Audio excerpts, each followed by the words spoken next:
U rikthyer në këtë pjesë të dytë të nderuar dëgjues, jemi përsëri live me mua Shkëlqin Byryk Bashën si çdo të premten në Udhkryq. Dhe këtë pjesë të dytë e kemi rezervuar për një nga pasuritë më të mëdha që kemi ne si Shqipëri, si vendi. Në mënyrë të veçantë ajo që ka bërë me mjedisin dhe fjala është për parkun kombëtar Divja Karavasta. Kam të ftuar Ervin Allushin, specialist pranë ADZM-s Fier, i cili do të na jap disa përgjigje për pyetjet që kemi përgatitur. Faleminderit Ervin. Faleminderit juve për ftesën. Shpresoj që ky vit ka nisur mbar, gjithsesi me lagështirë, por problematikat në pyje pëlqejnë lagështirën. Juve nuk keni të tilla për momentin dhe shpresoj që s'do të keni. Ky projekt është në kuadër, kjo bisedë bëhet pa nderuar dëgjues, në kuadër të një projekti që ka bënë me përmirësimin e infrastrukturës turistike në parkun kombëtar Divja Karavasta. Ky projekt mbështetet nga Prozhum, pra nga dhe nga këtu dy vala. Ervin janë partnerë që ju i keni njohur, sepse ata prej kohësh kanë suportuar dhe mbështetur parkun tuaj, por sot pikërisht tema dhe projekti ka të bëjë me sinjalistikën turistike. Çfarë është sinjalistika turistike? Atëherë në parkun kombëtar Divja Karavasta ne tashmë kemi rreth 8 shtigje, të cilët përdoren nga turistë huaj por dhe vizitorë vendas. Këto janë shtigje që shkojnë në afërsisht 80 kilometra, le të themi gjatësi në total. Shtigjet e parkut kombëtar Divja Karavasta mund të marrësh informacion tashmë shumë lehtë tek faqja zyrtare e Agjencisë Kombëtare të Zonave të Mbrojtura, Albanian Trails. Janë aty edhe shpesh herë vizitorët të huaj pikërisht orientohen nga këto informacione për të vizituar parkun kombëtar Divja Karavasta. Një pjesë shumë e madhe e vizitorëve që vizitojnë parkun kombëtar Divja Karavasta, sepse shifra e vizitorëve që e frekuentojnë parkun për vitin 2025 ka qenë afërsisht 450.000 vizitorë, ku rreth 350.000 kanë qenë vendas dhe 100.000 vizitorë kanë qenë të huaj. Paraqiten apo vijnë pranë qendrës së vizitorëve që ndodhet pranë parkut kombëtar Divja Karavasta, aty marrin informacionet përkatëse për vlerat natyrore të parkut nga specialistët e zonës së mbrojtur dhe më pas me anë të hartave që mund të jenë në formën e tabelave në shtigjet e parkut, por dhe në formë broshure që merret pranë qendrës së vizitorëve, ato mund të vizitojnë parkun kombëtar Divja Karavasta. Sinjalistika turistike sa vjen dhe po bëhet më sofistikuar përveç asaj tradicionale që tashmë është prezente në park, por kemi të dëmtim të saj apo konsumim për shkak të elementeve që përbëjnë që natyrshëm në kushtet klimatike ndryshon kjo situatë. A është e përfshirë në të njëjtin nivel në këto shtigje që përmend 70 kilometra, është i përfshirë dhe pjesa e Gjenerukës? Po, është përfshirë dhe zona e Gjenerukës, është shtegu i Gjenerukës që fillon nga qendra e vizitorëve e parkut, duke vazhduar në zonën kodrinore që ndodhet Gjeneruka.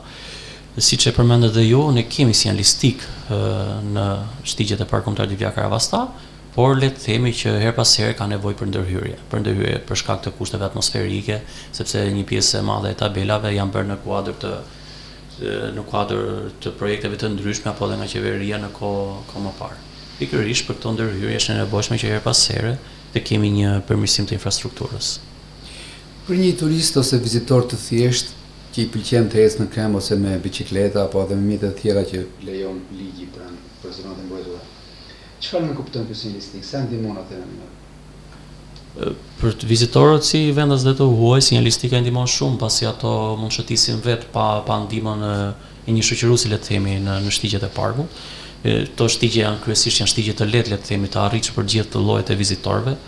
Kështu që pjesa më e madhe i përdor shtigjet, por kryesisht le të themi kemi përdorimin në sezonin apo në pikun që janë muajt e verës, që kemi një përdorim shumë të lartë nga vizitorët, pikërisht për ecje, le të themi ecje në këmbë apo me bicikleta. Por vizitorët e kanë më të lehtë tashmë ta vizitojnë parkun kombëtar Divja Karavasta dhe të shohin vlerat natyrore të tij. Është interesante që ka një pëlqesë ose një, le të themi, një bashkëpunim, ta quajmë në rritje, sepse pikërisht në pyetje e Gjenerukës ka patur një ndërhyrje për një rrugë që prej kohësh është përdorur për këmbësorët, tashmë bashkia ka bërë ndërhyrje në pjesën ku ndan kufiri i saj me parkun, për ta bërë të aksesueshme dhe më të përdorshme. I vjen dhe kjo në ndihmë turistëve apo vizitorëve? Po zona e Gjenerukës, që është zona kodrinore, ajo ka patur dhe një sinjalistik, po le të themi edhe shtegu kryesor është mbajtur vazhdimisht i hapur. Kështu që mund përdoret shumë mirë edhe nga vizitorët. Hapja e shtigjeve apo mirëmbajtja e tyre le të themi është një punë e çdo muaji nga punojësit e Parkut Kombëtar Divja Karavasta. Kështu që si për ndihmë për vizitorët, ashtu edhe për mbrojtje nga zjarri, le të themi, korridoret mbahen gjithmonë të hapura. Është një praktikë e njohur që edhe ne si organizata mjedisi, ne si Horizonte EU na rekomandohet që të kemi një bashkëpunim sa më të madh, jo vetëm me ju si ATZM që jeni faktor bazë, pa cilët nuk mund të realizohen këto ndërhyrje, por dhe komunitetet në mënyrë të veçantë të rinj. A janë ata bashkëpunues? Përfshirja e të rive është në fokus të punës tonë të ATZM Sfier. Ne zhvillojmë edukim mjedisor si administrat. E kemi nisur shumë herët edukim mjedisor me të rinjt. Kryesisht janë aktivitete mjedisore që zhvillohen me të rinjt e shkollave që banojnë apo jetojnë në bashkinë Divjak. Këto aktivitete zhvillohen në disa kategori, siç janë kategoria e ndërgjegjësimit me shkollat, që ne zhvillojmë orë mjedisore ndërgjegjësuese me shkollat.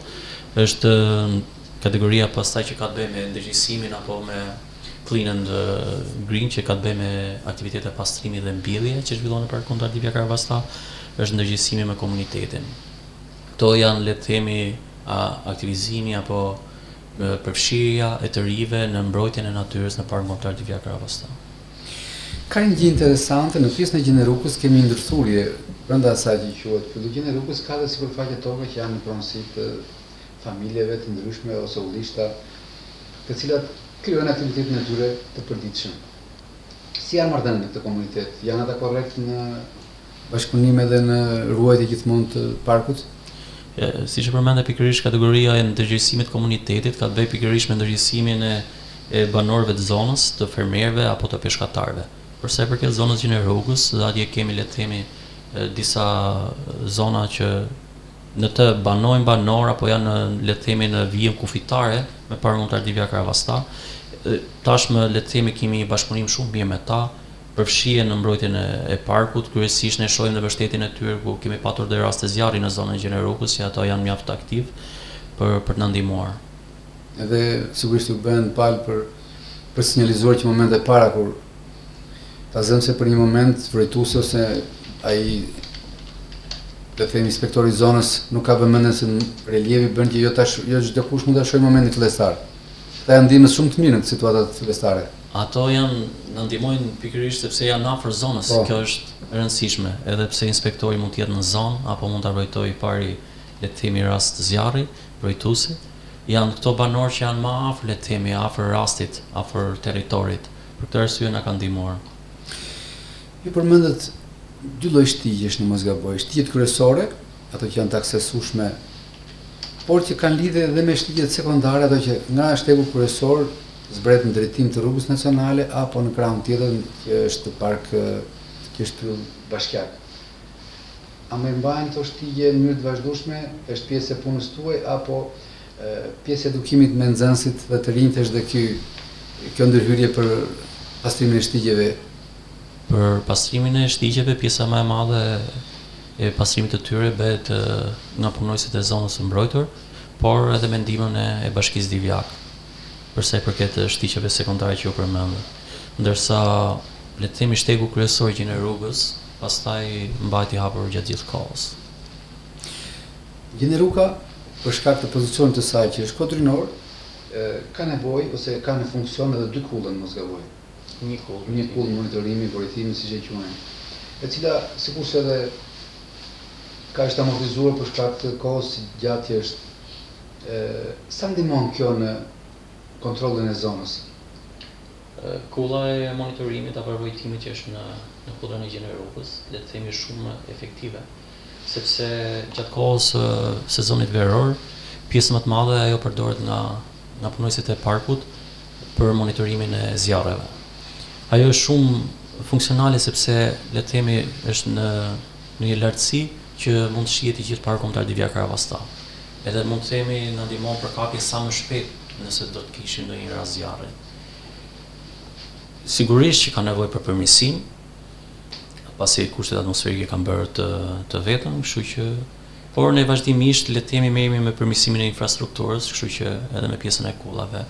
Le të themi që deri më tani jemi i kemi menaxhuar shumë mirë. Pjesa e madhe janë funksionale.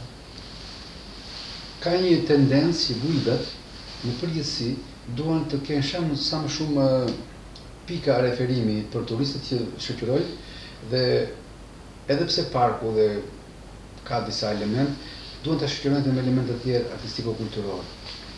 Ka në zonën rreth parkut elemente të tillë që ja bëjnë akoma më të plot ditën një gujde me turistët që shoqëron dhe sjell në zonën e Divjakës. Atëherë, siç e përmenda, numri vizitorëve është i lartë në Parkun Kombëtar Divjaka Ravasta. Është i lartë. Një numër shumë i madh prej tyre vjen dhe nga agjencitë turistike që i sillin pranë parkut. Sigurisht që kemi një ndërthurje midis turizmit natyror dhe atit kulturor apo historik. Nëse një pjesë më e madhe e vizitorëve qëndrojnë në zonën qendrore të parkut, pikërisht ecin apo lëvizin për të parë lagunën e Karavastas apo në shtigjet kryesore që ndodhen në zonën qendrore, por kemi edhe turistë që mund të qëndrojnë më shumë se sa një ditë. Tek turistët pastaj që qëndrojnë më shumë se sa një ditë në Parkun Kombëtar Divjaka Ravasta kemi pikërisht të ndërthurjen. Qofse një ditë një vizitor mund të qëndrojë në qendër të parkut, ditën e dytë ai shumë mirë mund të bëjë këtë ndërthurjen, ku kemi kishën e Shëntanasit në fshatin Karavasta të re, një kishë shumë e vjetër, apo skela e Pirgut gjithashtu, që ndodhet në pjesën jugore të parkut, kemi një tjetër le të themi aktivitet që ka të bëjë me punimin e drurit dhe të gurit. Është një qendër apo një muzeum i vogël le të themi për punimin e gurit dhe të drurit në Babunj, që është zoti Adriatik Rasa dhe kështu, që kemi ndërthurje të turizmit natyror me atë kulturor apo historik. Do të kalojmë pak publicitet për të rikthyer sërish bashkë live me Ervin Allushin, specialist pranë DZM-s në Parkun Kombëtar Divjaka Ravasta. U rikthyem sërish live të nderuar dëgjues në këtë pjesë të fundit të udhëtimit për sot dhe unë jam me Ervin Allushin, specialist pranë DZM-s Fier, ose më saktë në Parkun Kombëtar Divjaka Ravasta, ku është përqendruar dhe qendra e vizitorëve.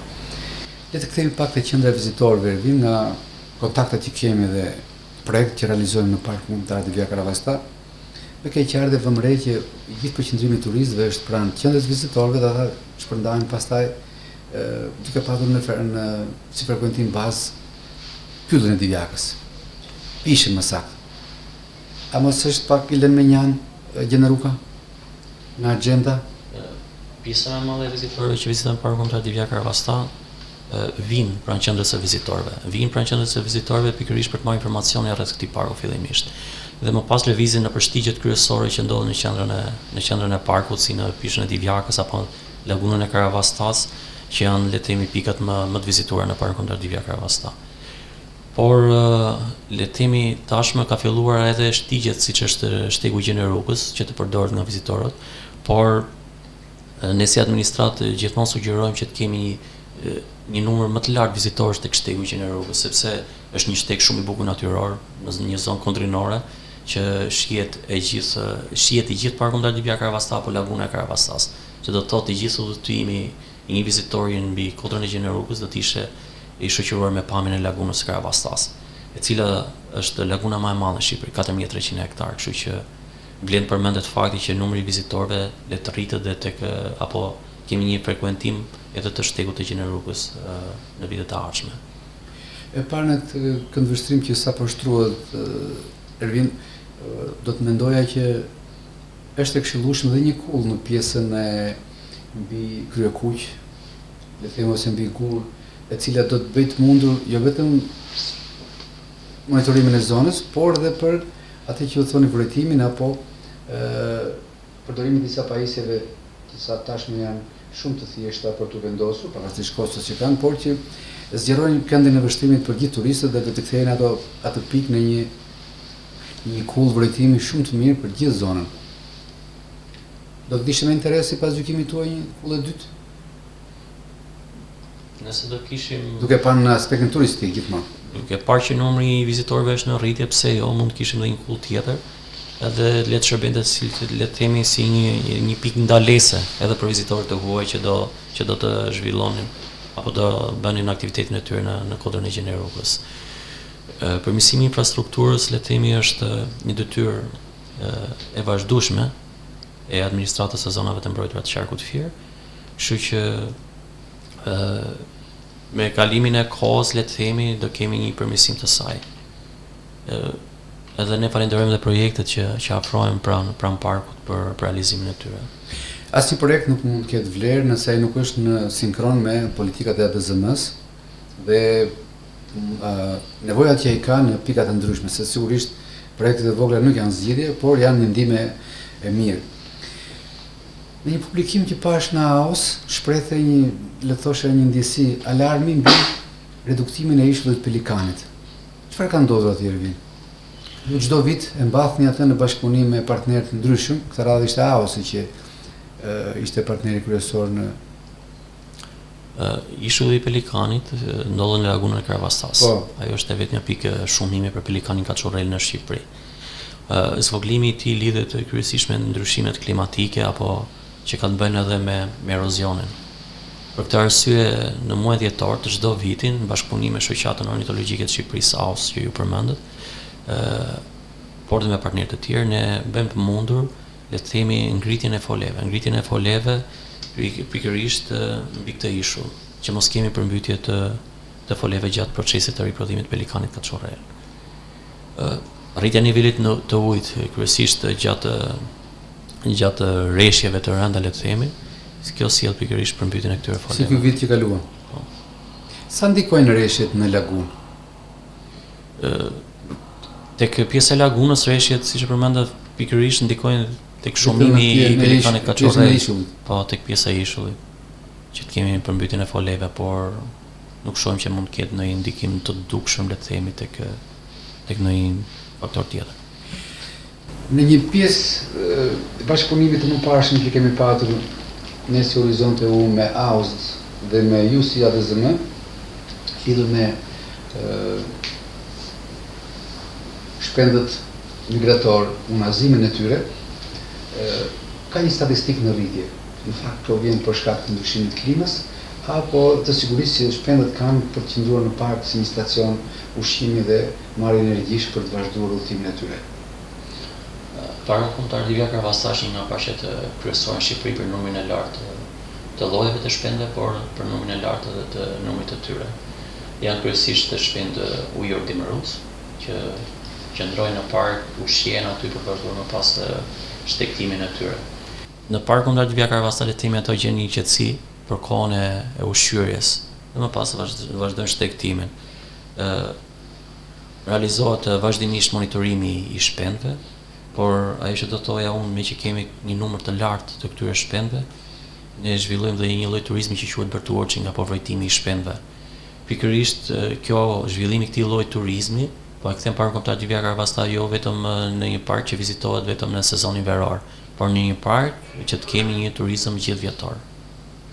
Për të shkuar tek ky turizëm gjithvjetor, cilën edhe tre hallka në gjykimin tuaj është çalon, ka të bëjë me turizmin natyror dhe watch birding është një nga ato më të mira të birding. Kemi edhe turizmin kulturor, por nga tjetër kemi edhe turizmin historik. Historiku dhe kulturori, si janë në raport me natyrorin që është në nivele shumë të larta? Ka nevojë për partneritet, për investime? Po, kryesisht parku kombëtar Livia Kravastas vizitohet për vlerat e larta të biodiversitetit që mbart, për vlerat natyrore të tij. Flas për trevën përgjithësi. Ndërsa përgjithësi pasaj këtë ishte një ndërthurje shumë e mirë midis turizmit natyror dhe atij të kulturor dhe historik.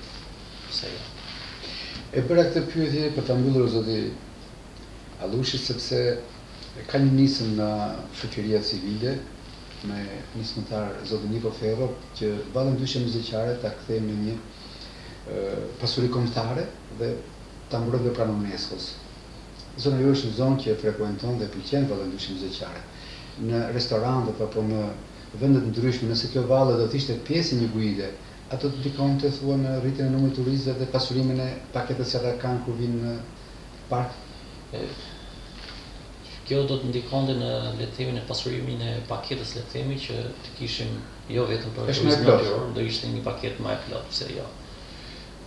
Kështu që shpresojmë që valli ndyshe muzikare të futet në UNESCO, edhe vizitorët që vinë pastaj vizitojnë parkun ta kenë paketën e tyre.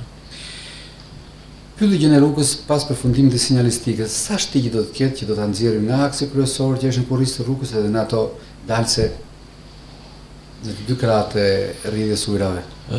Atë shtegu i gjën e rrugës kryesor është shtegu pikërisht që është në krishtën e zonës kodrinore. Që nis nga Gërmej dhe përfundon në Babunj.